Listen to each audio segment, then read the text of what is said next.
With the help of AI, you can easily create professional masks and mask anything, ready to use in Premiere Pro. Okay, let's dive in and see how to make this mask with the help of AI. First of all, you need to be familiar with ComfyUI. As I mentioned in previous videos, there are plenty of tutorials on YouTube for installing and setting it up. So let's jump straight into the tutorial. First, you need to load the video. Then, enter the number of frames you want to mask.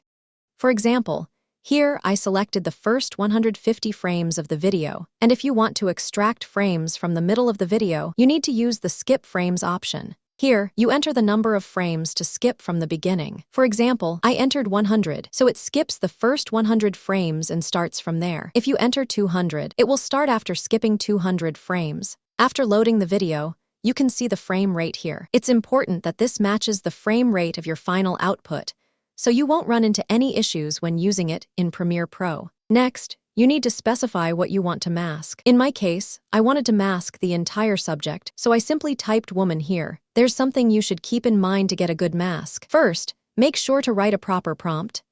Second, try adjusting the threshold value. Increase or decrease it slightly, just by a few points, to see what gives you the best result. Once you're done with the settings, you can click the Run button and wait for the process to finish. After clicking the Run button, the mask will be generated based on the prompt you wrote. The processing time depends on the number of frames you selected. And just like that, our mask is ready. Now we can use it in Premiere Pro. To use the mask we created, open Premiere Pro. Place the original video on the bottom layer, and then place the saved mask on the layer above it.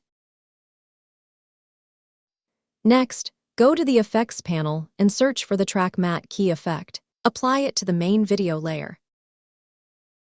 After that, go to the Effect Controls panel to adjust the settings.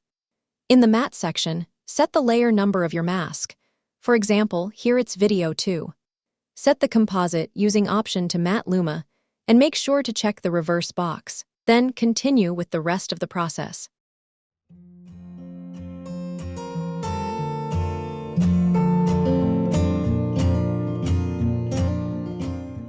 Here, everything depends on you and your creativity on how you use it. I've put the workflow download link in the description. Just go ahead, download, and use it. At the end of the video, I've also added a simple example so you can see how it works. Don't forget to like and subscribe.